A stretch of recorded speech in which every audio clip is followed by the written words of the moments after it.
What's up, guys? So here's another short and quick video. So I was driving, right, and it started to overheat, like the temperature. Well, the Jeep itself never actually overheated. I think it's because of this, but then I checked my hood and opened everything, and my radiator is like, I would say 3 years old or 2 years old, because I did install a new one. And all my hoses are fine, nothing's wrong. The levels are fine for my radiator fluid, but I looked right here and bam. Before doing anything, you should check your cap, your radiator cap, because apparently, even though I bought this radiator cap and I thought it was a cool cap because it had this little release pressure thing, it wouldn't fail, but I've had this cap literally for only, I would say, 2 years. And what is this shit?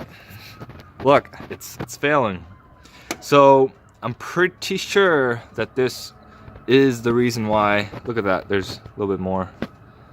This is the reason why my car is close to overheating, and you really don't want your engine to overheat, because that can cause a huge problem for your whole car, obviously. So you basically won't have an engine anymore if you keep overheating it. But yeah, look. Okay, so I'm tapping it and there's some fluids still coming out. But yeah, I'm just gonna go to the store and I'm going to change that, because I'm pretty sure that's bad. Alright guys, so I just came back from AutoZone, not Advance this time, because Advance didn't have a radiator cap for my Jeep, which is weird. Didn't have any in stock. So this one was the more pricey one. I believe at the store this was like $7 or $8 compared to like the cheapest one was this. And I mean, look, if it's that much and it's still failing, then I might as well get the cheaper one. I don't really care. But yeah, I'm just going to replace this, and hopefully that will solve the overheating issues. Of course, my engine is cool right now. You don't want to open this while your engine is hot. So just take this off. See, so it goes up like that. I don't really want to touch that, so I'm just gonna hold it right here, push it down, and turn it this way. Oh, you see it dripping off? Wow, that's terrible. Alright, so now you can just pull it up. And I wonder if there's like any signs of anything from here. I'm just gonna inspect it and see what's up.